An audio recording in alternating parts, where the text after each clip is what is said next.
Good morning, good afternoon, or good evening. Welcome to the Home Assistant Podcast. My name is Phil Hawthorne. Joining me as usual, I've got Rohan Karamandi.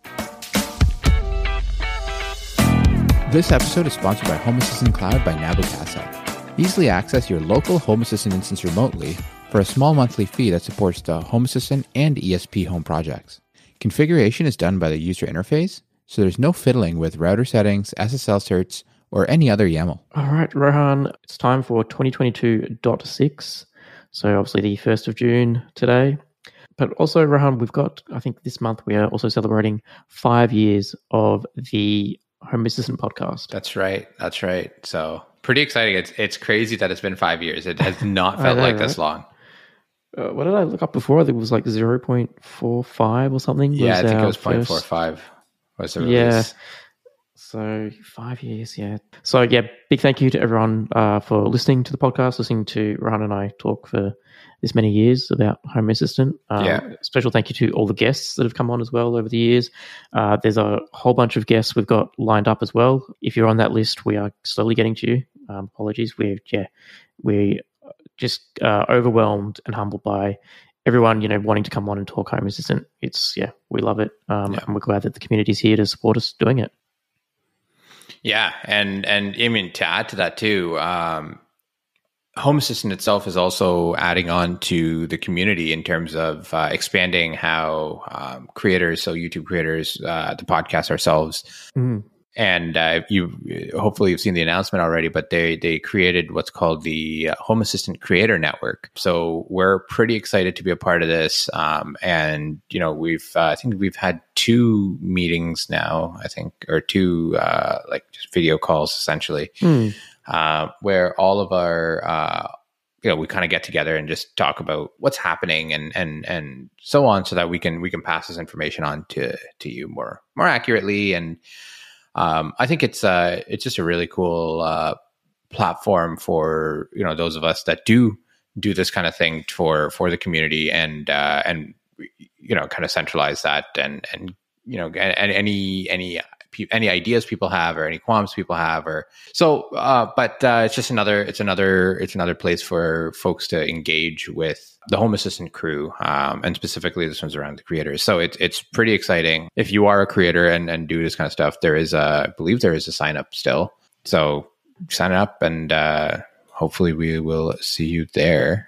If you do any like podcast, YouTube stuff surrounding, or Twitch or whatever surrounding Home Assistant. So it's pretty cool.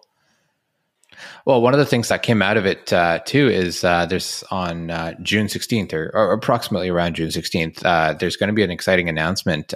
So if you love Home Assistant, if you love music, check it out and just look for the announcement. I believe they'll post that on the main site there. So yeah, it's pretty cool.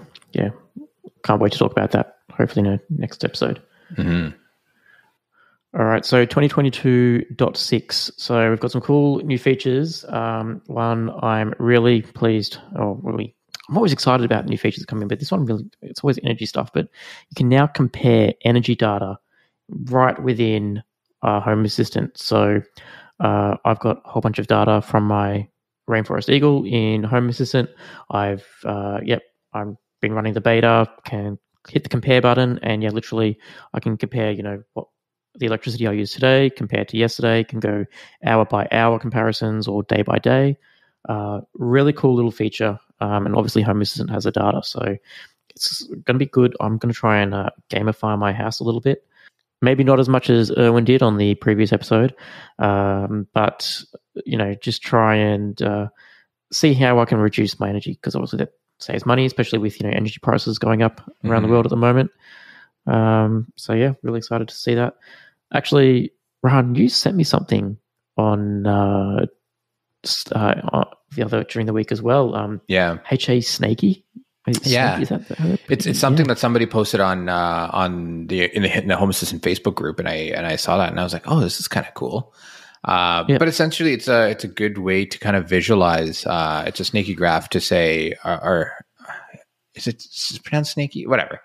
Yeah, Anyway. that's it, right? Like snacky. but essentially, it's one of those graphs that kind of break out to say, hey, this is how much usage you have, and so on. And so out of 100%, let's break out. 50% is actually going to your appliances, and then in that 30% of your appliance usage is going towards your like fridges and like so on and so forth, right?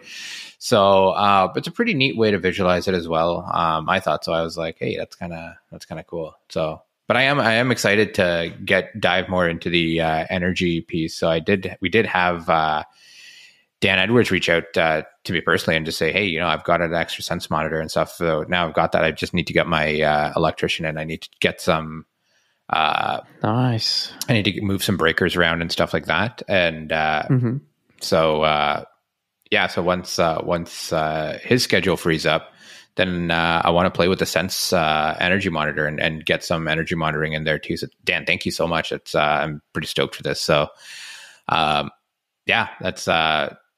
actually something I'm really looking forward to. So I'm hoping my electrician has some time in the next, I don't know, couple of months. He seems to be pretty tied up. So yeah.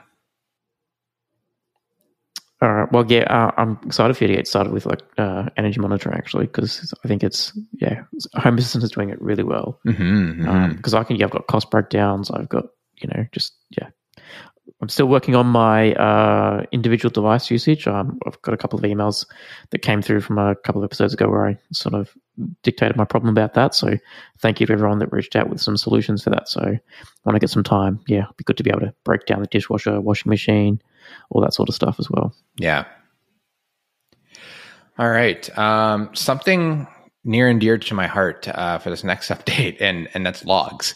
So it's funny because we were talking about this in the Creator Network chat, and Frank was pretty excited to talk about this too, and I kind of share that enthusiasm as maybe as much as as a little weird as it is to be like, oh man, logs. But it's the logbook got a lot of love this release, so it's actually significantly faster and better. Has a ton of better performance. But essentially, behind the scenes, what's happened is they've slightly changed the way it works as well. So before, it would have to write to the database and then read from the database to say, hey, this action happened. So it was a little slower. So right now it happens in parallel. So it's actually quite a bit faster. But what's really cool is that is the logbook data has actually been brought into a few other places. So for example, if you go into your device, and let's say you have a push button, and if you go into that push button, you'll actually see the log next to it in the devices page for that device. And so that's the one where you see, all your automations for that device is seen, all the different sensors it creates, and so on and so forth. Gotcha. So in there, you'll see the logbook, for example, and you can. The second you press it, it actually updates saying, hey, the button has been pressed. So for me, I love this just because it's a great debug tool. So if I'm trying to do something, I'll be like, is this actually working? As Home Assistant seeing it? Is it in my automation? What's happening? So I can actually go there and it's actually, everything is right there and it's kind of filtered to that device or to that set of devices or integrations or whatever. It was pretty cool. Interesting. Because that's actually going to, brings up a point I was going to bring up. I was just on the logbook page just before we started recording, actually, and I noticed that logs are now coming into the browser in real time without me needing to reload the logbook. Yeah. So that's pretty cool. I don't know if that's been in there before or if it's just come in this release. But this release. That's pretty cool. Yeah. That's awesome. And the cool thing here too is because of that, you can actually start to, at a global level, you can start to see, there's only one caveat there, and that is that the logbook filter time that you're looking at has to end in the future. So if it ended at right, let's say it's 9:45 right now, and you ended it at 9:44 or at 9:45, you're only going to see information up to that date. So think of it almost as like a capture stop time, right? So when am I going to stop capturing those logs? But if I put it out for 10 o'clock and say, okay, it's set for it's currently 9:45. I'm setting it up for 10 o'clock. Great. Well, I'm going to see that until that time comes in, because obviously that's in the future.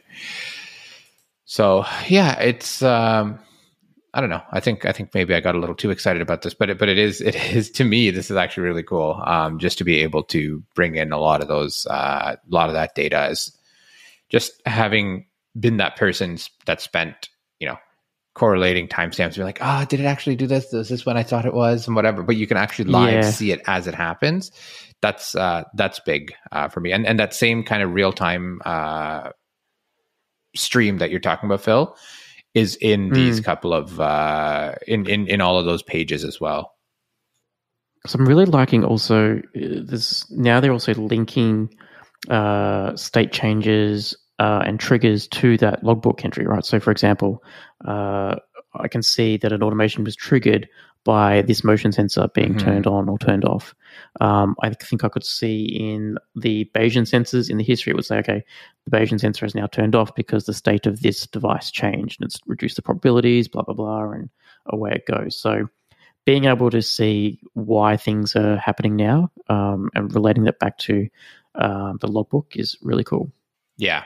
So really, really neat, I don't know, update in that sense. Again, it's one of those things that I don't want to say doesn't get a ton of love, because it does, clearly, but it's one of those things that I think is a lot of people forget is a useful tool, myself included, right? Like, again, until I heard, until I was reading this and until I heard them talking about, what the logbook is really bringing into this. And I was like, right, we can do all of that stuff, right? So super handy. I don't know. I really like it. And I think you will too. Absolutely. Something else cool that was brought in as well is oAuth. So if you're adding an integration that has that's bringing in oAuth, it's oAuth 2 is the standard, but essentially what we can do now is there's you can actually leverage that My Home Assistant link. So if you go on the Home Assistant integration page, you know that little blue button that says, "Hey, add to my Home Assistant." So that's basically a special type of URL that's there, which is like my.homeassistant.com or whatever that is, whatever that URL it maps to. But essentially, one of the interesting things here is that there's a lot of stuff in oAuth that like there's like a lot of, you have to return a redirect URL in whatever service it is that you're setting up. So I guess, and we can back up a little bit here just at a high level. So oAuth is a standard protocol where it allows a user to authenticate two services together, generally through an API. So you would have used this if you've used Facebook, and Facebook is asking you, would you like to allow XXX to access your Facebook profile? Same with Spotify. Home Assistant is requesting access to your Spotify account. Do you allow this? That is essentially part of the oAuth flow, and to allow multiple systems to talk to each other, there's certain standards, like your Zigbee, Z-Wave sort of rules that have to be followed, and oAuth has its own rules that need to be followed. Yeah, exactly. So what's really cool here is with that now through that oAuth process, you can actually leverage that my.homeassistant link, essentially, right? So the other piece here, so oAuth itself is a very, very complex protocol, if you want to call it. Well, it is a protocol. It's not if you want to call it. It is a protocol, but it is extremely complex. And one of the things with these kind of protocols, and we see this even with Zigbee and stuff like this, is when it's an open standard, it's also open to interpretation, right? So what happens is a lot of times you'll have people that need very specific things. So sometimes they won't allow internal URLs. So you can't go like, whatever, like 192.168 dot blah, blah, blah. So I know Facebook requires an oAuth app needs to be redirecting over HTTPS, for example, and needs to have a domain name. Exactly. And then some people don't allow like port numbers. So like, for example, by default, Home Assistant runs on port 8123. So it's like, well, okay, we can't have that. Okay. So my Home Assistant really brings in a lot of interesting facets there, where it is HTTPS. It is there's no specific port tied to it. and it's publicly reachable, but it's actually a secure way to get back to your private instance, right? Once you link that. So there's a cool synergy there, if you want to call it that. I hate that word, but I don't know why I just said that. But there's a cool link there, right, between Home Assistant and whatever oAuth app you're using, which is, to me, it's pretty cool. The other thing that's there as well is if you're using one of these devices with, like, again, the application credentials. So especially with oAuth, there's a couple of values. So think of it almost like an API key, right? Where you have like your secret and then you have a key, whatever it is.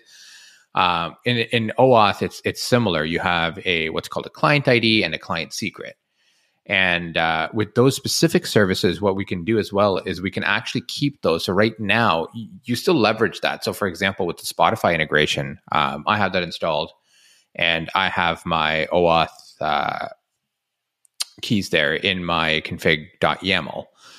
Now, because when you want to set up Spotify, you have to tell Spotify, you have to create an app within Spotify. I think you have to go into developers.spotify and create an oAuth app. And that way, you're saying, yep, I need an app to allow a third-party system to access my data. Exactly. A lot of times they try and avoid that because it is a bit of a complicated flow.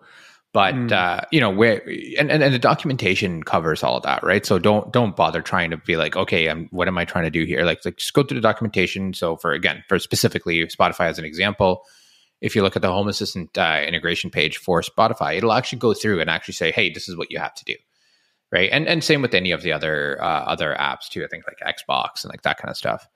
So. But with this, you can actually pick whatever integrations there that you're picking. So I'll pick on Xbox, for example. So if I want to add Xbox, if I go to the integrations page where I add my services there, I can do add integration and I'll type Xbox. And then in there, it'll actually say, hey, there's actually a need for these kind of credentials. Do you want us to store it in the application credential here within Home Assistant? So now you don't have to do it in your config.yaml. It's all done through the front end and nice and easy. I believe that will be getting deprecated at some point. I think this release calls for the deprecation, but it's going to be around for a couple of. I'm assuming, so when you set up your Spotify oAuth app on developers or Spotify, there will be, this is your oAuth client ID and client secret. So now you can paste them directly into the config in Home Assistant, as opposed to needing to put them in a YAML file. They actually added it as part of a flow. So if I actually click on, like I just tried NetAtmo, for example, right? So I typed that one because that's one that requires an oAuth, and it actually has fired it off to like auth.netatmo.com, whatever, to go authenticate, log in, and then we can bring those pieces in. Again, the instructions kind of have it laid out in terms of how it works and what you need to do. Just know that this is a good thing and it's a lot easier to do it this way. So very complicated to explain as well. It is extremely complicated to explain. So I apologize if I've actually confused anybody more than I should have. But it's one of those concepts that is actually a little difficult. Yeah, that's another thing that I think, again, just makes life a lot easier overall. Because before you had to go and do all this extremely complex, hey, let's follow one thing to the other, to the other, to the other, to the other. Well, now it's, one or two less steps at least, right? So it's pretty good. And I guess now that they're making this, available to at least those initial integrations, moving forward, new integrations will be able to use this flow, which will make it a whole lot easier for people to use in the future. Yeah. And if you don't already have the setup, it's the same flow as setting up a new integration, right? So it's no different than going in and adding a Zigbee device or something like that. But in this case, whatever service that requires it. So again, NetAtmo, for example, or Spotify or Xbox or whatever. Great. You go click Xbox and it'll actually just fire off the auth page there. So it's kind of cool. Nice. All right. Calendar trigger offsets are now available. So 2022.5 introduced the concept of calendar triggers. So now you can have offsets for those triggers. So you can have an automation trigger 15 minutes before your next meeting, or 10 minutes before, the bins need to be taken out, anything like that. So that's very cool to see that being worked on. Yeah, the last release had some, I think, brought in the calendar triggers. So that's, it's already getting a little more love there. So, which is nice. Database performance. So again, in addition to the logbook, the database performance has actually increased. But it's funny because there's there's more optimization. There's a size reduction from 25 to 40%, whatever. But it's funny because at this point, it's like it's pretty fast. So regardless, will you notice it? Maybe, but it's nice that it's that constant improvement piece, right? So. Something that I am personally not sure of, but apparently a lot of people asked for, YAML is now the default page when loading the developer tools pane. Yeah. So I think we touched on it in our last episode. The check configuration, restart server buttons, reload automations, all those buttons that were moved as part of the new settings design in the last release. Sort of got pushed into a YAML area under developer tools. Yeah. I don't know. I think it's going to take me a while to get used to not hitting developer tools and just being able to filter all the entities straight away in that states panel. I'm very used to that states panel being default. So kind of. I mean, so developers tool still remembers where you left off, right? So does it really? It does. Oh yes, of course it does. Yes. So but even so, like. I generally, sometimes I have a browser that doesn't remember my login, so then I'm logging in all the time. And yeah. It might take a couple of clicks in that case, but I mean, for the most part, again, but even for the folks that are saying, hey, I want the YAML page front and center first, it is the first tab now. It's all they've done is just move it, right? But essentially that means if you still left off on like statistics or events or whatever that is, and you go back into that page, it's going to open up back into that statistics or events or wherever you left off, right? So keep that one in mind. Gotcha. System health. So the system health menu now shows information about the database, so versions and your average database size or your approximate database size, things like that. So, nice little piece of information there too, I guess. Material design icons has been upgraded. There's with 6.7.95 now, which brings in 100 new icons to Home Assistant. So, and apparently a lot of those icons are home automation related. So it's kind of cool. Perfect. Ring. So this one's kind of neat. So the Ring doorbell actually now can be rung from your Home Assistant instance. So before, one thing you couldn't do is actually ding dong from Home Assistant, right?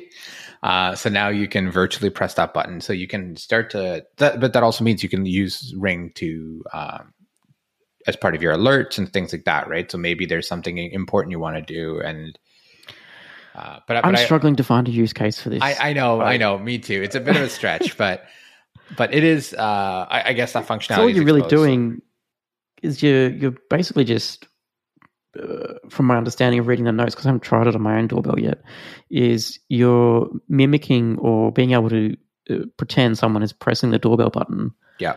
And then making the doorbell, do its ding, send your alerts to your phone, start recording. Maybe that's a use case. If your motion sensor outside detects someone's moving around. Yeah, or maybe you want to add an extra preemptively ring the doorbell for them. I don't know. Yeah, or maybe you want to add like an extra button somewhere else. So maybe buy like a Zigbee button or whatever. Put it somewhere else, and then maybe you have your Ring at your front door, and then you push that, and it can be a secondary button for that. I don't know. Is there a good use case there? I don't know. But yeah, I mean, it's still cool that you can do it. It's better to have it there than not have it there, I guess. I was going to say I'd rather it be there and me not use it than it not have it, and then I don't know what I'm missing out on otherwise, right? Exactly. All right, let's talk about some new integrations, Phil. Big ass fans. I love this company just for the name, but I also love how open they are to IoT. So they're a pretty popular fan company in the US, I believe. Not sure if they're international. There's integration uses local push, and they are really big ass fans. Yeah, they're if you haven't seen them, they are pretty cool, and their logo's a donkey, so who doesn't love that?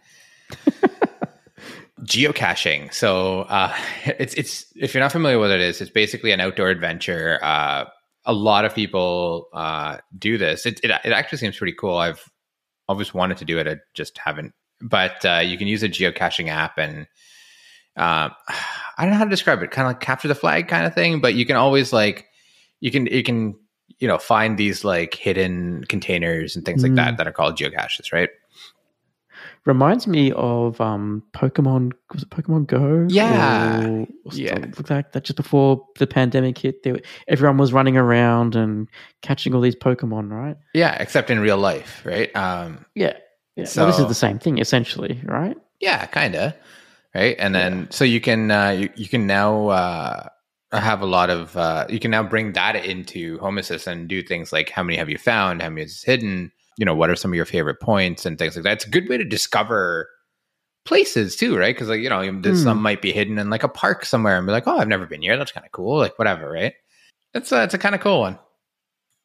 Again, what are you going to do with a lot of the stuff in Home Assistant? I don't know, but still pretty cool.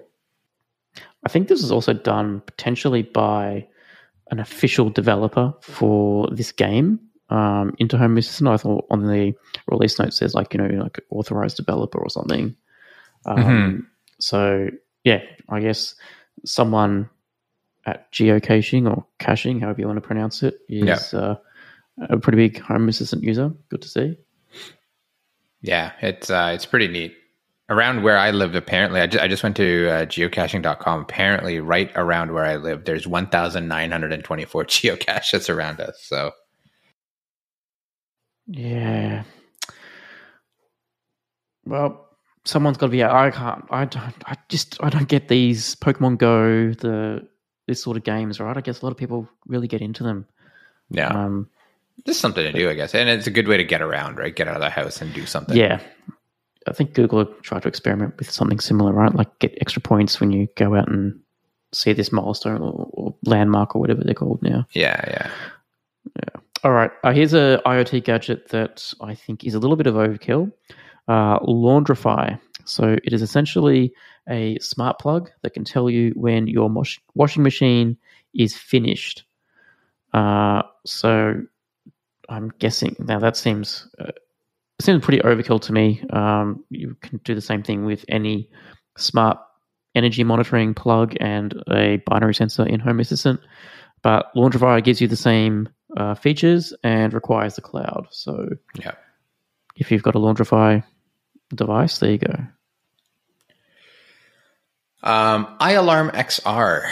So it's a cloud-based alarm control panel that now integrates with Home Assistant. And also Geolink, which is cloud-based IoT sensors. They include contact sensors, humidity sensors. Actually, Rohan, they've got a whole IoT ecosystem. I don't know have you heard of Geolink before?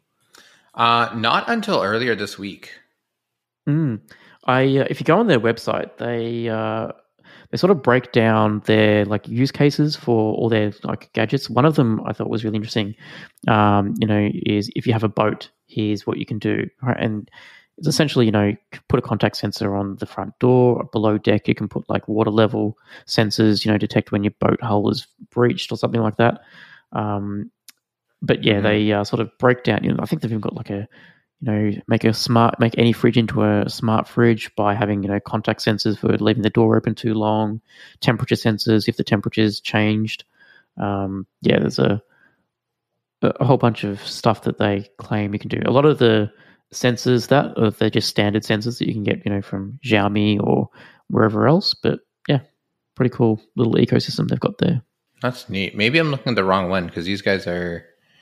Oh no, yeah, I think it is the right one because they're it looks like they leveraged LoRa too. Interesting. For some of this stuff. Interesting. Yeah. Yeah, that's kind of cool. They are one of those that are in that oAuth ecosystem there too. So nice. which is why I've heard of them now. There you go. All right, let's talk about some breaking changes. MQTT. So this is a big one. So, and there's a bit of time. So usually they give two releases. This one's got 3 releases for deprecation or support rather. That's how big it is. Yeah. Yeah. So MQTT essentially, so today the way you do it is you would create a sensor saying like light, and then here's my MQTT sensor under that light. Essentially what's happening is that's all kind of moving into that main MQTT, what's the word I'm looking for? Key? Yeah, move it into like its dedicated key. Yeah. So you go into the MQTT key, so where you type MQTT colon, and then under there you would start to bring in saying, hey, okay, here's my fan, here's my lights, here's my whatever. So it's kind of taken the opposite approach of what it was before. This is actually part of a design. I forget what they're called, design reviews or whatever architecture reviews that Home Assistant has. Those ADRs that they have. The ADRs. Yeah. So it's a part of that, and it's actually just adhering to that ADR that's been set up for a while. I wanted to say it was like 7 or something like that. Like it's. So I've noticed. Templates have been doing the same right now. There's the template key that you can use to define, your binary sensors and your sensors. So I'm assuming that will eventually get moved over as well. Yeah, exactly, right? So essentially what happens is with this ADR, I think it is ADR 7. Wow. Why did I remember that? I don't know. But it's essentially to standardize a lot of those kind of things. So it is annoying, but it's kind of a good thing. Just because again, now everything starts to fall into that place. So your packages, all that stuff will still be there. It's just a matter of, and you can literally even copy and paste or cut and paste from where it is today under like your fan or light or whatever it is, and just move it under the MQTT bucket, and that should be good. So just something to note, because that will affect a lot of people that do use MQTT today. But if you use Discovery, you don't need to worry about it, because MQTT Discovery will take care of that. Oh, excellent. All right, so here we were talking about the oAuth changes before. So here's the breaking changes that go with that. So the following integrations: Google Calendars, Home Connect, Honeywell Lyric, Neato. Yep, Neato. Back. Yeah, it's Neato. Yeah. Neato. Okay. Netatmo, Spotify, YThings, and Xbox. So all of the configurations of these oAuth applications are being migrated to the configuration via the UI. So configuring these oAuth application credentials via YAML has been deprecated and will be removed in a future Home Assistant release. I'm assuming that will be 2022.8, but you may get some extra time as well. Yeah. Somfy. So if you use a Somfy integration, they've actually replaced their open API, which is cloud-based today, with a local API. So they've decided to shut down their cloud API after June 21st. So if you do use Somfy today, that will break. There's an Overkiz integration, Overkiz. I don't know how to pronounce that, but leverage that integration as a replacement in this case. If you still want to use the cloud, of course. Yeah. So, but it's a nice. I don't know. I mean, at least from what I'm reading, it's kind of this is the way to kill a cloud service, right? This is like, I am actually quite impressed. They've replaced the cloud-based, API with a local one that is accessible. It makes perfect sense. One, from the business, in that they're closing down something that costs them money, which is running a cloud API, and they're keeping their customers happy because they're replacing it with a local API, so customers can still use an API to control their blinds. So, yeah, I think if anyone in the future, like any companies in the future, wanted to close down a cloud API, this is something to take some notes from. Yeah, exactly. And push it to the cloud or push it to local so that I don't have to throw out my device or whatever product you've sold me, right? And I'm gonna say, half of the services. I mean, we know it's still a little soon for Insteon users, unfortunately, but yes. this is kind of the way to do it. But Insteon actually does have a local API, so I guess I can't bash them too much for that one. But it's just provide some other mechanism rather than just pulling the shutters down, right? Yep. Did you see the tweet by Paulus? I think just like late last week, talking about Matter. So he wrote, if Matter is launching and it looks like it is going to launch, be suspicious of cloud products whose functionality can be one-to-one replaced by Matter. Manufacturers will sell new Matter products with no cloud. So their cloud costs money and is only used for old products. They'll turn it off. So yeah, definitely something to keep an eye on in the future. Yeah. There's a lot of chatter around Matter. Chatter Matter. I'm partially proud of myself for that. Maybe that's a podcast title. Matter Chatter. There you go. That's right. But there is a lot of talk around Matter, right? Just so I believe there's a conference at the end of June around Matter, and I know somebody on the Home Assistant team is going there, I believe. But it's going to be interesting to see what comes out of it, and just to basically to bring in the new. It's a new standard, but it's not. But it is. But kinda, right? And Zigbee, is it Zigbee? What is it? Right? Yeah. So it's like, okay. So I mean, it's defined. It is what it is, right? But again, a lot of it is around local control. A lot of it is around, and the nice thing is there's support from folks like Amazon and Google, and So that to me is pretty large, just because again, and I believe Google Homes can technically already do it. There's no real devices that are doing it today, but I think it's actually the next generation devices, at least for sure, will be doing them. I believe some of the current gen ones may be able to do it in hardware. Maybe they just haven't pushed the software, something like that. Yep. But that also means that there's going to be you're going to see a large deprecation of Amazon Echoes and Google Homes and that kind of things eventually. I think it's also telling that a lot of typical like Z-Wave manufacturers are moving over to Zigbee as well. You've got Aotech, Fibaro. They're starting to produce Zigbee radio devices now as well. So could be a sign that Matter is definitely getting close and will potentially swallow up a lot of market share of existing protocols. Maybe one day Z-Wave will be the X10 that we talk about now. I mean, hopefully not going the way of the Dodo, because Z-Wave is still a decent protocol, right? Like, it's rock solid, right? Yeah, exactly. And again, to X10's credit, for its time, it was also amazing. I think today one of the things they do better in Z-Wave, Z-Wave, however you want to say it, is the security in there, right? Like, so I think there is a little more thought out security, if you want to call it that. But hopefully Matter, again, I haven't looked too much into Matter, but hopefully it does bring in some of those elements there as well, right? That would be kind of cool.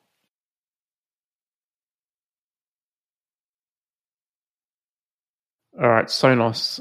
So the Sonos Join and the Sonos Unjoin services will be removed in 2022.8. So they'll be moving over to the Media Player Join and the Media Player Unjoin services. Yeah.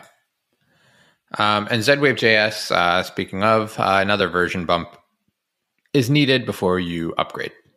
All right. So that, is 2022.6 in a little nutshell. Before we go, a couple of other points.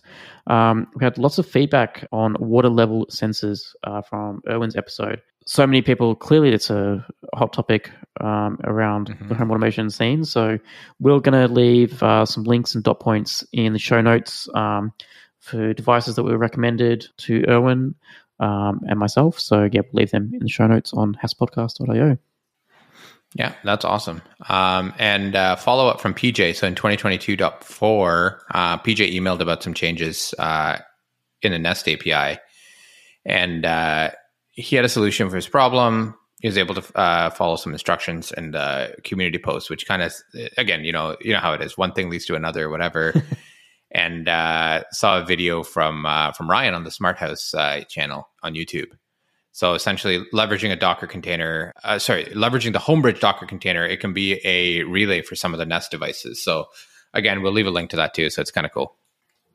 And I think we're going to try and get Ryan from the Smart House on an episode coming up soon as well. So very cool. Stay tuned for that. All right. Cool. Rohan, any rants this week? Or sorry, this month, I should say. I mean, there was a little freak storm where I was left without power for 30 something hours, which, I mean, sucked, but had to throw out some food and stuff. But everything is, the house is still intact. Everything is good. So can't complain too much. So just grateful. Any automation learnings that you could take from being without power for so long? Did you have a UPS? Were you going to get a UPS now? If you had a UPS, what would you have done differently? I mean, the UPS isn't going to last 30 whatever hours. So sure. I do have a UPS. It lasts but the UPS is also configured to shut down my stuff in I think after 4 or 5 minutes of no power, just to protect did that my work NAS in this case? Yeah. Yep, it did. Nice. What UPS are you using? I don't even remember. I think it's an APC UPS that I have in my basement. But one thing I would love is something like a Tesla battery or something like that. But yeah, Powerwall. Like a Powerwall. Sorry, but I don't know. Is the cost justified? Right? Do I want to spend? I don't even know how much they cost. I'm assuming way more than a generator, right? But I don't know.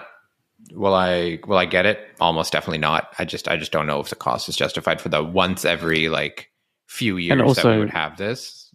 Would Tesla Powerwall last 36 hours? I doubt it. Yeah, I mean, maybe paired with a solar panel, yeah. But again, now I'm looking into the at least tens plus thousands of dollars. Yep. And again, is that worth the few hours of how much worth of food? Not again, I'm a huge I hate throwing out food and stuff like that, especially when it was perfectly fine. But how much am I saving by doing that when I can just leave and go to a parent's house or something like that? I guess unless we have I guess it was 2008 or something like that. We had the major blackout in the eastern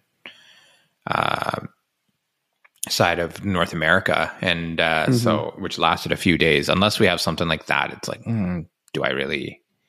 What am I really gaining here, right? But and then at that point, I'm not going anywhere and doing anything anyways, so whatever. But yeah, again, just grateful that it was only a bit of food that we had to throw out, and other than that, everybody's safe. There were unfortunately a few people that died because of that, literally giant trees getting uprooted and falling on people and stuff. It was crazy, but I think the numbers in the tens. Yep. So could be worse, I guess, but it's unfortunate. Yeah, that's crazy. But that's it from me. All right, well, Rohan's rant done for another month. Thank you very much. That's right. All right. I should just get my own section at this point. No kidding. That's it. Nobody wants to hear that. All right. Yep. So we'll leave links, obviously, to the stuff for that PJ sent through for his Nest Homebridge Docker. Otherwise, we'll speak to you all in the next episode. Cheers. Cheers.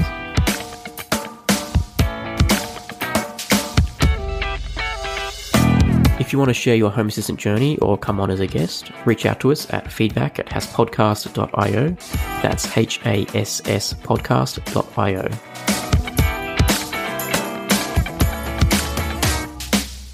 The Home Assistant Podcast is hosted by Phil Hawthorne and myself, Rohan Karamandi. For links to topics we discussed today, check out our show notes on haspodcast.io.